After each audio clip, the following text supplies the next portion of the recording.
think young people are not very sure what Dalai Lama wants and what Dalai Lama thinks, because his idea always change according to, maybe the different political power to support him. But whatever Dalai Lama thinks and whatever he speaks, I think does not matter to us. We just want China to stay stable and become stronger. That's why we come here and be here to support. Yeah. But you didn't see in the history before there was a country long time ago. But after they come back China, you have to see the economy has changed. The people can eat. I have been to Tibet twice. Yeah. Like the first time is about 1995. And that time I went there with my family, and I feel like after last time I went to Tibet is like after 10 years. So I feel it's much better than before. Okay, you think people have a better standard of living? Yes, for sure. Yeah, okay. Definitely. And have you talked to Tibetan people when you've been to Tibet? Yeah, I have talked to some Lama in the Dazhao Si. Okay. Yeah, and actually I think that they are the other side of the Dalai Lama. They are believed to the Bantan. Yeah, and I feel they're living well. From my point of view, yeah, I thought they have a good standard of living, and they can do what they want to do, and they got pay. But many people go to the church or to charity to them, and charity to other Tibetan. So I think. Okay, and you saw there's no trouble there while you were there? Or? During our travel, there's no trouble at all. I didn't see any. Yeah, I just can say that. I didn't see any.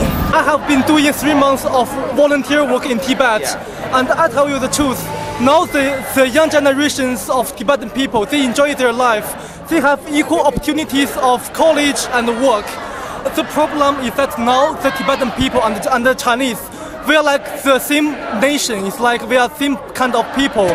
We all enjoy the peaceful life we are having now, and we don't want any turmoils in Tibet anymore. We want it in peace. Peaceful. Everybody can go to work and have shelter and food. Okay. This is what we want.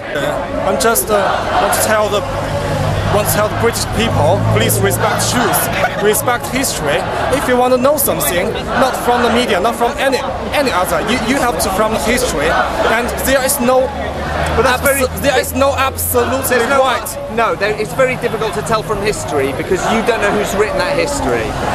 Of course, but we are so difficult, and we are almost on our own. Absolutely right, but you have to get some opinion, and you standing back for it. And my opinions, my view is I'm Chinese and Mongolian Chinese, Tibetan Chinese, they all Chinese. I love China and I love Chinese. We have 56 Islamics. It's not like you think that Tibet is another country, Tibet is another kind of people. No, we're all Chinese. All right, that's it. We have a Russian ethnic groups in China. We have a Korean Chinese. We have a Korean ethnic group in China. Do you say that they belong to Korea? They belong to Russia? They are Russian Chinese. I'm Mongolia. They are Mongolia. Mongolia. Okay. Yes, it's ethnic Mongolia. I suppose it just depends how you define yourself. I mean, you all coming here today. You're coming as united for China, are you not? Yeah. Okay. So. Currently, it's Han Chinese because the leader is Han Chinese. In the future, maybe something different. Yeah, maybe will be another. Maybe Tibetan leader. Yeah, of course. Yeah, no problem. All the Mongolia people, or again Manchu Chinese, or we have all other. You say they have 56. Russia, 56 ethnic groups. Anyone, they all Chinese. So any of them could be leader. From any party, from any of the ethnic groups could be leader of China. Yeah.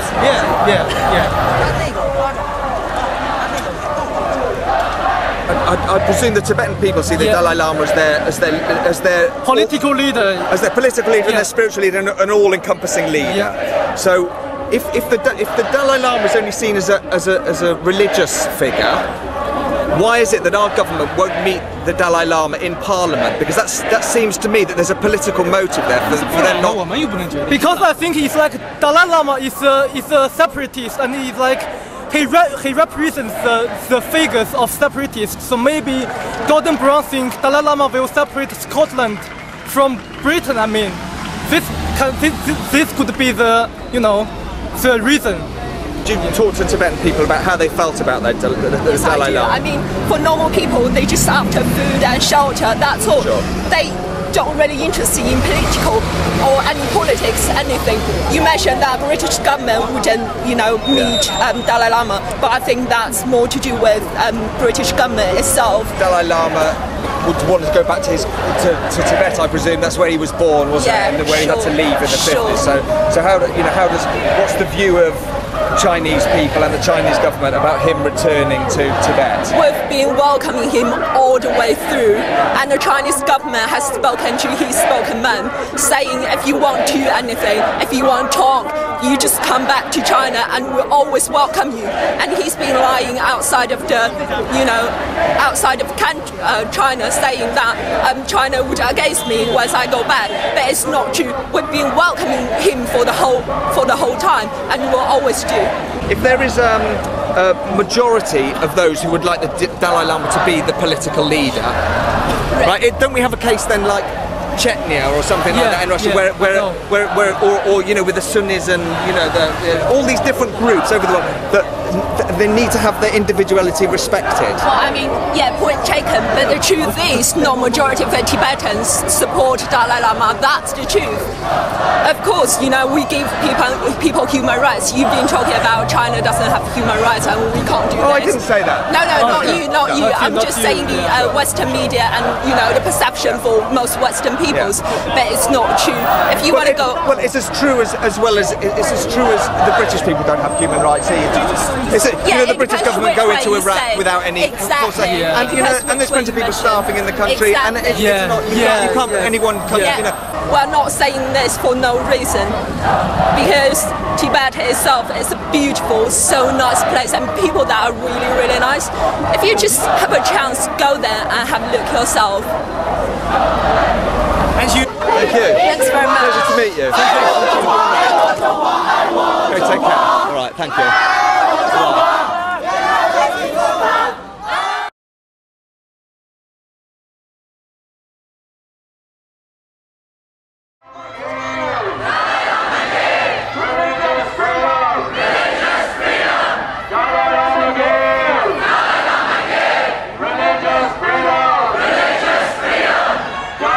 We're saying he's a liar because he's coming to the West. He talks about virtuous things like love, compassion, even religious freedom, even human rights issues. But yet he's not practicing what he talks, and we're all witnesses to that. For us, we're here because of a religious issue, not political. Because about 30 years ago, the Dalai Lama decided that one Buddhist prayer, an ancient Buddhist prayer, 400 years old, was not qualified to be regarded as Buddhist anymore. And using insightful speech, he has tried to obliterate this practice from Buddhist tradition. He does not have the position or the power to do that. What he's done very skillfully is created with a PR machine this public profile which almost people with blindly accept, and with that he now is removing this practice from Buddhism. The reality is he's not the Buddhist leader. You go to Sri Lanka, you go to Burma, the Dalai Lama is not their leader. Even in Tibet, there's 4 schools of Buddhism, traditionally. The Dalai Lama position only exists within one school. He does not have the power to do what he's doing now, but yet, because of this media bubble that exists around him, he gets away with it. So do you think it's actually the motive from him then to stop this, or do you think it's... Well, it must be, because he's the only one who said this practice is evil. He gave 2 reasons for it. One was that it shortens his lifespan, and second, it interfered with Tibetan independence. Now, we all know that now he doesn't want Tibetan independence. He said this. The man is 72 years old, so it's not harming his lifespan. He's got very good long life according to many standards. It doesn't make sense. It's a simple prayer to a deity called Dorje Shugden, and you make a prayer requesting virtuous minds of love, compassion, wisdom, and spiritual protection. That's it. Where are you all from? The whole world. The whole world. We've got from as far away as Australia, America, Canada, Mexico, Brazil, South Africa, all of Europe. It's an international, because he's creating this problem internationally. People are suffering internationally, so we're together internationally. Okay, so why are people suffering internationally? I don't. Why? Well, if he says we're not Buddhist, what are we? Are we a Muslim? Are we Christians? Are we Catholics? Okay. No. We're Buddhists because we follow Buddha Shakyamuni's teachings, and furthermore, we follow the pure lineage, which he's destroying. The teachings he gives come from Milarepa and Naropa and all that. Well, yes. You know something. I do, yeah. I'm not complete. Yeah, I do know. Yeah. Very good, very good. Yeah. The teachings he teaches come from the same lineage he's destroying. So what's he doing? Is he trying to maintain pure Buddhism, or is he just taking the essence that gives him a good public image? I don't know. Is he maybe not saying that there's a change needs to happen in the whole of Buddhism? But what gives him the right to do that? That's like the Pope coming along and saying, all right, we throw out the Lord's Prayer and Hail Marys. I mean, you're telling me the international community is just going to sit there and say, thank you very much? Plenty of religious leaders do that, though, don't they? Have done over there. I don't think so. No? And even if they have, I'm sure they've done it more democratically than what's happening here. There's no valid reason for this. He's saying this practice is evil. He's not given any qualified evidence to prove it's evil at all. What do you think? Because I'm down here as part of the handshake that's happening from and here has it to the happened? Chinese embassy. No, not yet. Oh, see, there you go, another one of his PR machines. I'm sorry, you know, it's like they throw all these things up and there's no truth in it. When I see the handshake, I'll believe it. Do you know that? Do you know the idea? You know, do you know what's actually happening with regards to the handshake? I have no idea because I'm too busy with this. Well, good luck. Well, thank you. Okay. And good luck on your handshake if it happens. Thanks.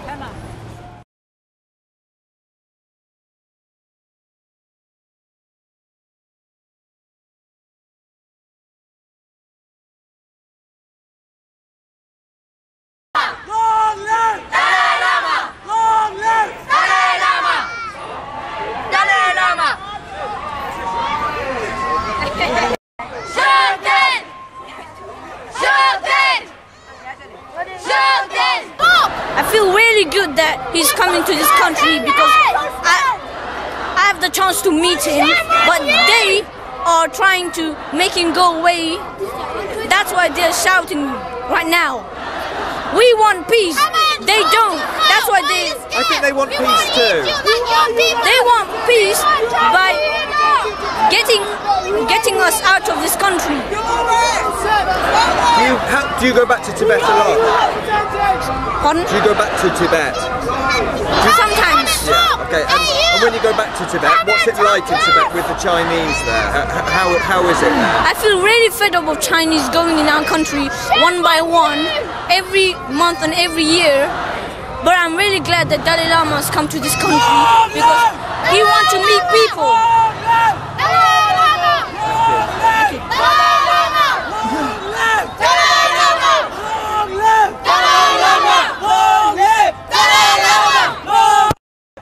Is about Dorje Shugden, which is, if you look about it in the religious history in Buddhism, Dorje Shugden doesn't exist at the time of Buddha. So it's something come in later on in origin from Tibet. It's very much like shaman actually.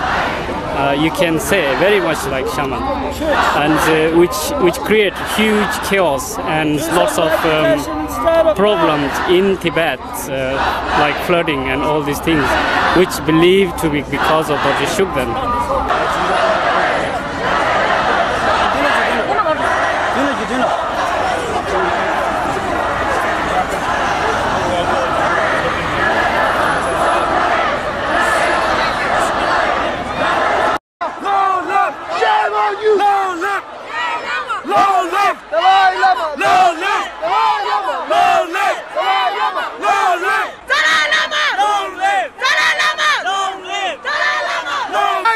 Don't distort our religion! Don't distort our religion! Don't distort our religion! Don't distort our religion! Don't distort our religion. Don't distort Tibetan religion. Don't distort Tibetan religion. Don't distort our religion. Tibetans are not lying.